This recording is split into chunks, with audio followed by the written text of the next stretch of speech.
Corona virus से संक्रमित लोगों की अभी तक 92 लोगों की इससे मृत्यु हुई है और प्रदेश में अब तक कुल 3,945 प्रकरण सामने आए हैं, जिनमें से मैंने आपको बताया कि 1,773 मात्र इस समय एक्टिव केसेस हैं। आइसोलेशन वार्ड्स में 1,871 लोग हैं और फैसिलिटी क्वारंटाइन में 9,911 लोग रखे गए हैं।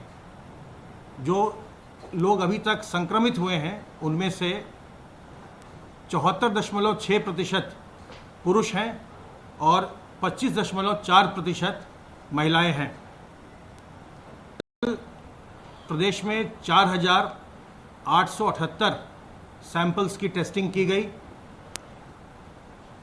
426 पूल्स लगाए गए, जिनमेम 35 पूल पॉजिटिव आए और 391 पूल निगेटिव आए। पूल टेस्टिंग के माध्यम से 2,082 सैंपल्स की जांच की गई। अभी तक प्रदेश में जो पूल लगाए जा रहे थे उसमें 5 सैंपल्स को एक साथ पूल किया जा रहा था। अब टेस्टिंग लैबोरेटरीज ने ये निर्णय लिया है कि प्रथम चरण में वो 5 से बढ़ाकर अब 10 सैंपल्स का पूल लगाएंगे और उसके पश्चात उसको और बढ़ाएंगे। आईसीएमआर के द्वारा 25 तक सैंपल को पूल करने की अनुमति प्रदान कर दी गई है।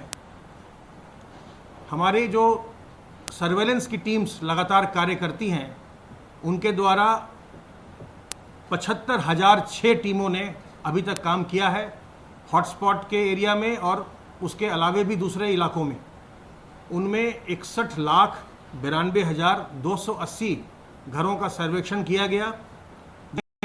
3,07,34,222 लोगों का सर्वेक्षण इन टीमों के द्वारा किया गया है और लक्षणों के आधार पर उसमें परीक्षण की या सलाह देने की कार्रवाई की गई है।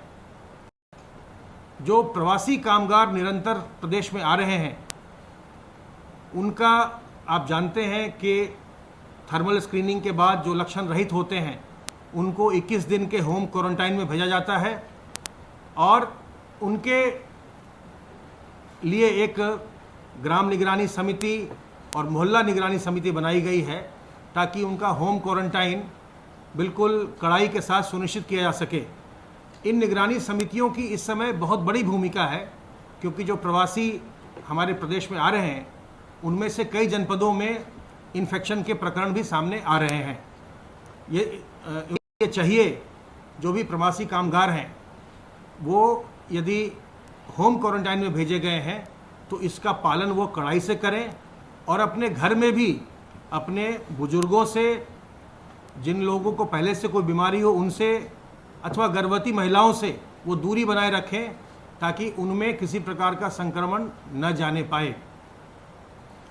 एक व्यवस्था हम लोगों ने प्रवासी कामगारों के लिए ये भी किया है कि जो हमारी आशा वर्कर होती हैं वो इन प्रवासी कामगारों के घर पे जाके उनका हालचाल पूछती हैं और उनके हालचाल के आधार पर फिर उसकी डेटा एंट्री होती है सर्वेक्षण के आधार पर, और फिर उस पर आगे चिकित्सा विभाग कार्रवाई करता है।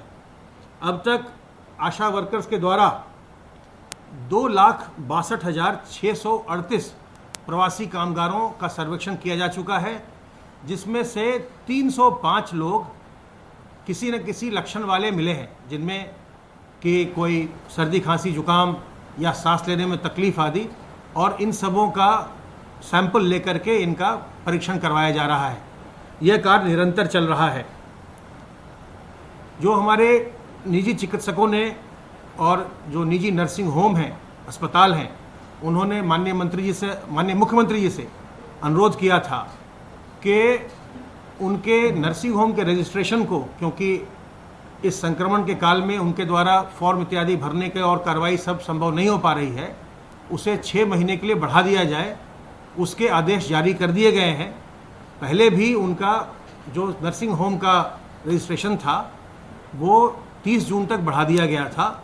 अब उसे 31 दिसंबर तक के लिए प्रदेश में सभी नर्सिंग होम और चिकित्सालयों का, निजी चिकित्सालयों का पंजीकरण स्वमेव बढ़ा दिया गया है। आरोग्य सेतु ऐप का लगातार हम प्रयोग कर रहे हैं, उपयोग में ला रहे हैं, और जो भी उससे अलर्ट्स जनरेट हो रहे हैं उनको हमारे कंट्रोल रूम से लगातार फ़ोन किया जा रहा है। अब तक 6500 से अधिक लोगों को यहाँ से फ़ोन से उनका संपर्क करके हालचाल पूछा गया है। इनमें से 14 लोग ऐसे उनमें मिले हैं जिनको कि परीक्षण के बाद वो पॉजिटिव पाए गए, वो अस्पतालों में भर्ती हैं, उनकी चिकित्सा हो रही है। और 58 लोग ऐसे उसमें हैं जिन्होंने बताया कि उन्हें किसी न किसी प्रकार की कोई पहले से बीमारी है, उनको सलाह दी गई है कि वो संक्रमण से बचें। इसके अलावा अन्य सभी लोगों ने, काफ़ी लोगों ने ये बताया है कि वो सतर्क हैं और उनको अभी कोई इस समय समस्या नहीं है।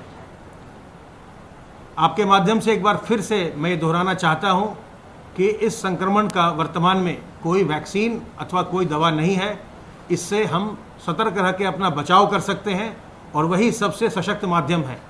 इसके लिए साबुन और पानी से बार बार हाथ धोना, अपने मुंह और नाक को, चेहरे को फेस कवर से ढक कर रखना, चाहे आप किसी मास्क से ढकें या गमछा, रुमाल, दुपट्टे से आप उसको ढकें, लेकिन जब भी आप सार्वजनिक स्थल में जाएं तो अपने मुंह और नाक को ढक कर रखें और सोशल डिस्टेंसिंग मेंटेन करें।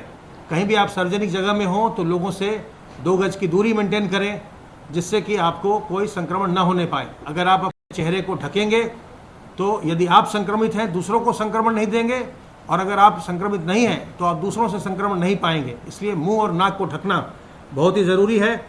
और अंत में मैं आपको इतना ही कहना चाहूँगा आपके माध्यम से कि सबसे ज़रूरी बात यह है कि हम अपने बुज़ुर्गों को, जिन लोगों को पहले से कोई बीमारी है उनको, गर्भवती महिलाओं को, उनसे हम दूर रहें, उन्हें हम बचाएं, उन्हें किसी प्रकार से संक्रमण न हो, ये हमारा प्रयास होना चाहिए। क्योंकि जो भी समस्या आ रही है ये देखा जा रहा है कि इन्हीं लोगों में संक्रमण होने पर इनकी तबीयत ज़्यादा खराब होती है। इसलिए इनका हमको विशेष ध्यान रखना है।